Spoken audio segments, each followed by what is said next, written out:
Buonasera e benvenuti con l'informazione di Telefriuli. Prima dose del vaccino Moderna questa mattina per il Presidente della Regione Massimiliano Fedriga. Il Governatore ha fatto anche il punto sulla campagna vaccinale. Ci dice tutto Andrea Pierini. È arrivato poco prima delle 9 al centro vaccinale di Muggia di Asugi il Presidente della Regione Massimiliano Fedriga, che dopo le pratiche ha effettuato la prima vaccinazione con Moderna. Se appena potuto mi sono vaccinato. Ho detto che rispettavo ovviamente le tempistiche, ma quando fosse stato il mio turno, oggi l'è stato, mi sarei vaccinato e ho dovuto fare anche, spero che la gente capisca che è importantissimo partecipare a questa campagna. Oltretutto, anche se la seconda dose dovesse capitare nel periodo estivo, ricordo che comunque c'è una variabilità per la somministrazione delle dosi.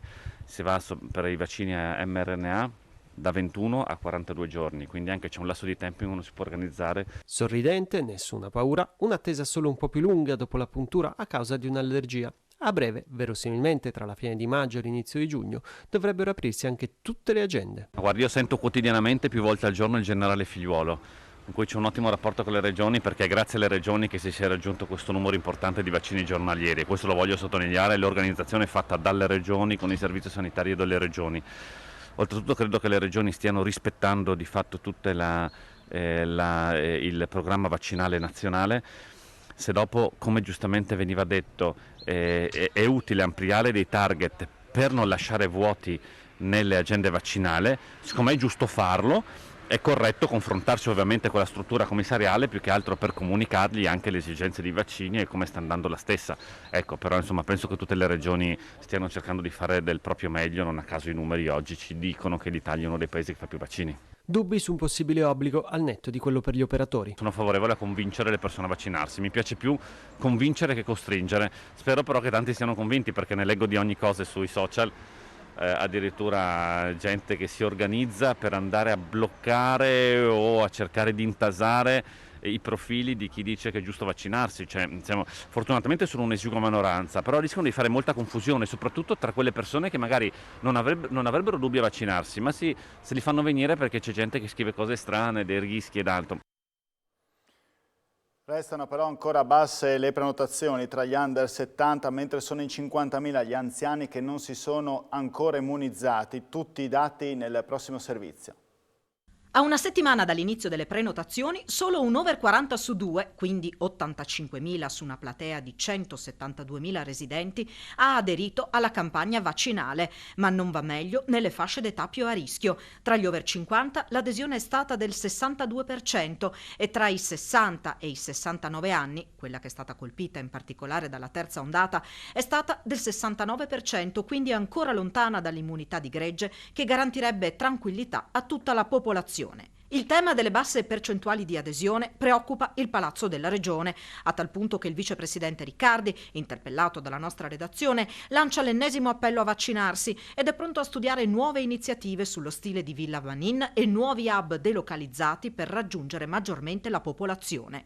C'è poi il dato che riguarda gli over 70, fino ai 79 anni, una delle fasce più a rischio letalità durante la pandemia, che secondo una classifica del Sole 24 Ore vede il Friuli Venezia Giulia al penultimo posto per percentuale di vaccinati in Italia.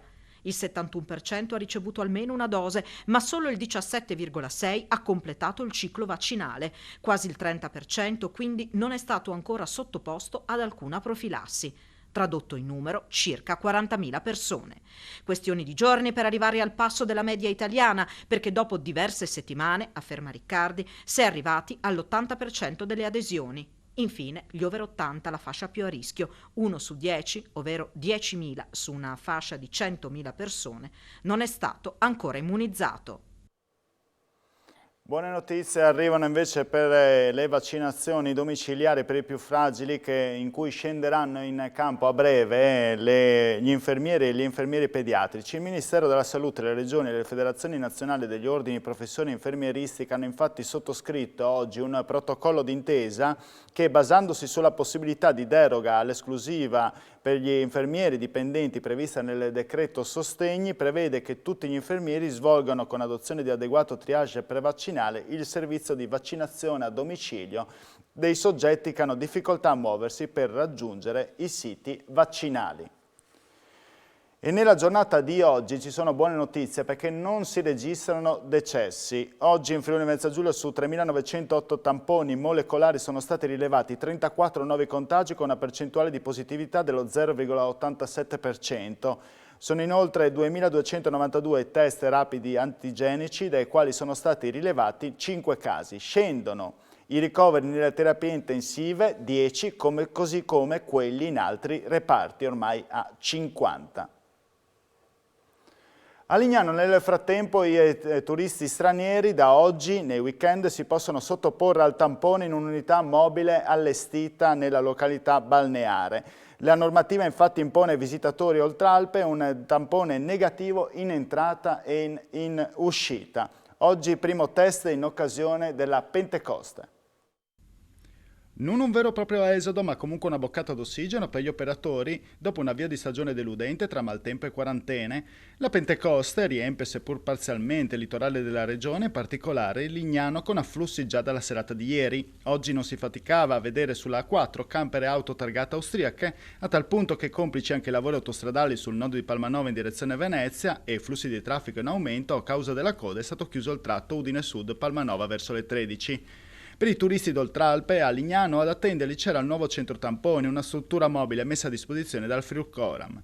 Abbiamo cercato di trovare una collaborazione con questa importante azienda della nostra regione proprio per garantire nei confronti degli ospiti e soprattutto stranieri provenienti dall'estero questo tipo di ulteriore garanzia per quanto concerne il rientro all'interno del proprio paese. La normativa impone a qualsiasi turista eseguire un tampone che deve risultare negativo nelle 48 ore precedenti e così altrettanto in caso di ritorno a casa. Io sono molto contento del fatto che siamo riusciti a organizzare almeno per i prossimi 2 fine settimana questo tipo di servizi all'interno del nostro territorio, anche perché siamo nelle giornate della Pentecoste e la presenza degli austriaci in questo momento è abbastanza rilevante all'interno del nostro territorio.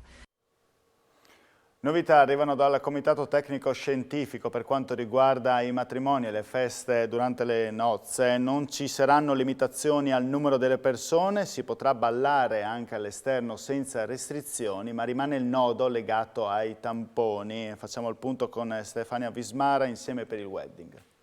Il CTS finalmente ha deciso, le notizie più eclatanti sono: 1. Non serve più il Covid Manager, oggi ci fate invitati ma proprio non serve più. Oltre a questo abbiamo ottenuto che non ci siano limitazioni al numero delle persone. In interno valgono le linee guida dei protocolli delle regioni, che poi erano quelli che ben sapevamo, quelli della scorsa estate, e per quanto riguarda l'esterno non ci sono limitazioni. Dopodiché l'aspetto fondamentale delle domande che sono sempre più ricorrenti è: cambia in funzione del colore, le regole cambiano? No, non cambiano. A prescindere dal colore della regione, il protocollo deve essere mantenuto. Altra cosa importante: si può ballare, ci saranno delle regole, ma si potrà ballare in esterno, soprattutto senza particolari restrizioni. Diciamo che possiamo considerarci soddisfatti, anche se un altro nodo da chiarire è proprio l'aspetto dei tamponi. L'obbligo del certificato verde impone a chi non ha fatto il vaccino appunto il tampone. Il costo di questi tamponi sarà oggetto di seria discussione con il governo.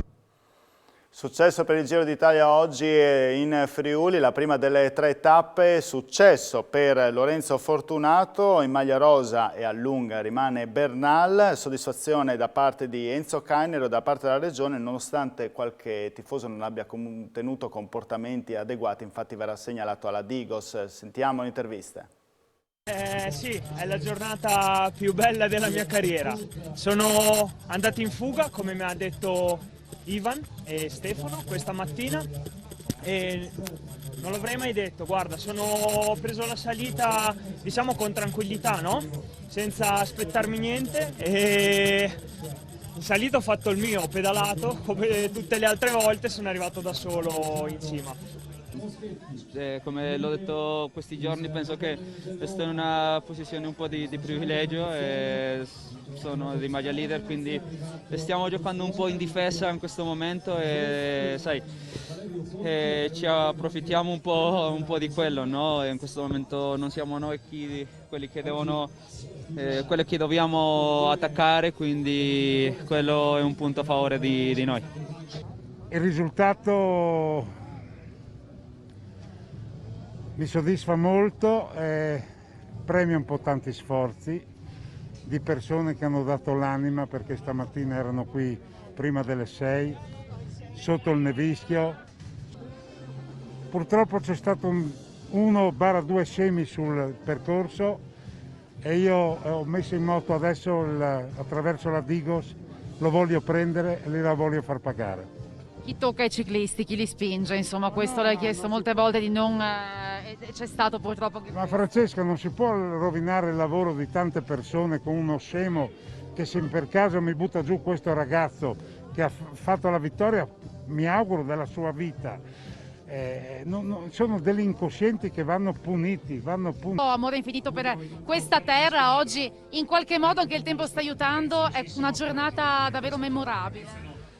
Soprattutto anche per il periodo storico che stiamo vivendo, cioè avere l'arrivo sullo Zoncolan, che comunque è un simbolo del Giro ormai dello Zoncolan riconosciuto in tutto il mondo, e in un momento, poi ripetisco, come questo è particolarmente importante, perché è il momento della ripartenza, del rilancio, e mi auguro che anche la visibilità che il Friuli Venezia Giulia avrà in queste 3 giornate, oggi con lo Zoncolan, domani con Grado e Gorizia, il giorno successivo con Sacile, possa aiutare a far tornare sempre più turisti nella nostra regione, perché far vedere questi posti splendidi, perché oggi lo Zoncolan con brutto tempo mi voglio vedere chi a maggio fa vedere una montagna con la neve, quindi è veramente un paesaggio unico, l'abbiamo fatto vedere per tanti anni con il sole, le bellissime montagne friulane, oggi lo facciamo vedere anche con la neve. 1 migliaio per gli ingressi contingentati e le persone presenti sul Kaiser Zoncolan, dai posti più disperati d'Italia, ma anche vestiti in maniera folcloristica, lo vedrete. Sì, mix. Giro di tagli però qua, un'altra competizione al Bar al Ponte. Sì, facciamo sempre competizioni di questo sì. Ma ho visto che il rosa domina anche nel bicchiere. Sì, Voluto. Prosecco rosé. Prosecco rosé. Da quanto tempo l'ha studiata? Da quanto tempo ha pensato tutta questa... 2 settimane. 2 settimane. Abbiamo anche un cocktail, se avete piacere di provarlo, un cocktail del Giro. Allora, sono partito dal calore, siamo arrivati in macchina fino a Ravascletto. Quindi tu praticamente hai fatto la salita, hai ripercorso la pista da discesa, praticamente, il canalone, che da qua scende a Ravascletto. Esattamente, però siamo abituati perché si fanno con gli sci d'alpinismo di solito, per cui siamo abituati a... Non hai le pelli qua? No, qui non ci sono le pelli, ma ci sono i piedi e una buona pedalata, dai. Da dove arriva? Da Milano. Un lama da Milano, Sì, proprio una coltivazione di lama particolare, un allevamento tipico. Sono pregiati per cosa? Per la lana? Capello. Ah, ho capito, sì. per il ciuffo. Sì. E un lama oltretutto appassionato di ciclismo? Molto, molto. Come nasce questa passione? Da tanti anni fa, di una roba di famiglia, un po' il branco, sa. Una trentina di agricoltori del Medunese e della Pedemontana ha schierato questa mattina i trattori lungo il percorso del Giro d'Italia a formare la scritta Stop Cinghiali, proprio per informare la popolazione e l'autorità del problema che esiste sulla devastazione dei campi a causa di questi animali selvatici. Sentiamo. A Meduno passa il Giro d'Italia, ma qui a Meduno è andata in scena anche una sorta di protesta pacifica da parte degli agricoltori che segnalano il problema dell'emergenza cinghiali. È tanti anni che va avanti questo problema dei cinghiali e siamo stufi. Oltre ad essere un danno per tutta la comunità, sono anche un danno economico per noi, che quest'anno con il prezzo raddoppiato del mais non abbiamo potuto seminarne. Quindi ci troviamo veramente con un'agricoltura che già di per sé è un settore difficile, con l'aumento delle materie prime e la diminuzione dei prezzi in generale, a non poter affrontare questa coltura del mais, che per noi è la coltura che è più redditizia in zona. Non è un problema solo dei nostri paesi, è un problema di tutta la Pedemontana, di tutto il Friuli, sia alto che basso. È un problema che, come abbiamo visto, è presente in tutto il nord Italia e in tutta Italia. E come avete schierato appunto tanti mezzi qui, approfittando del fatto che oggi passa il Giro e quindi per far sentire ancora di più la vostra voce, qualcuno vi dia un po' di sostegno da questo punto di vista. Sì, noi abbiamo messo così per farsi vedere dall'alto, anche sperando che passi l'elicottero, insomma, per farci sentire il nostro problema. Avete messo i mezzi in modo che si veda una scritta? Sì, che c'è scritto Stop Cinghiali. Dopo noi siamo pacifici, sì, non vogliamo creare niente, sì, siamo tutti a posto e basta. Importante risolvere questo problema che è un danno forte per voi. Sì, noi vogliamo farci sentire, siamo arrivati qui solo per quello, sì. Da dove venite? No, noi siamo qui dalla Pedemontana, noi da Meduno, ma dopo c'è anche gente da qua vicino, Vacile, Spilimbergo, Sequals. Purché insomma si risolva forse in qualche modo questo problema? Speriamo. Domani ultima di campionato per l'Udinese contro l'Inter, campione d'Italia. È già tempo però di bilanci e soprattutto di recriminazioni. Sentirete mister Gotti che dice ci mancano 10 punti. L'Inter si merita la sua festa. L'Inter si merita la sua festa. In questo campionato hanno dimostrato di essere i più bravi di tutti ed è giusto che si godano la loro festa. In campo l'Udinese cercherà di dare il massimo di sicuro. Abbiamo fatto un inizio e un finale terribili, in mezzo, in termini di punti soprattutto, in termini di punti. E nelle difficoltà abbiamo pagato tanto, troppo, e una parte centrale buona, a tratti anche molto buona. Dovevamo e potevamo, a mio giudizio, fare almeno 10 punti in più e dispiace il non essere riusciti a migliorare lo scorso anno, non essere riusciti a finire il campionato nella parte sinistra della classifica. Per i tifosi, per il presidente, però 3 obiettivi li abbiamo ottenuti, 3 obiettivi che intanto la permanenza di questo club per l'ennesima volta nel campionato di Serie A. Ottenere questa permanenza in un modo che non ha mai fatto veramente soffrire i tifosi e il presidente. E poi il terzo obiettivo, a mio giudizio, è che diversi calciatori sono cresciuti molto. Non ci sono altre notizie, vi ricordo l'appuntamento di domani, comunque sempre col Giro d'Italia, la tappa di Grado Gorizia, la trasmetteremo a partire dalle ore 12:45 e poi collegamenti anche dalle 14:30 nel corso di Poltronissima. Io vi ringrazio per la vostra cortese e fedele attenzione e vi auguro buona serata. Arrivederci.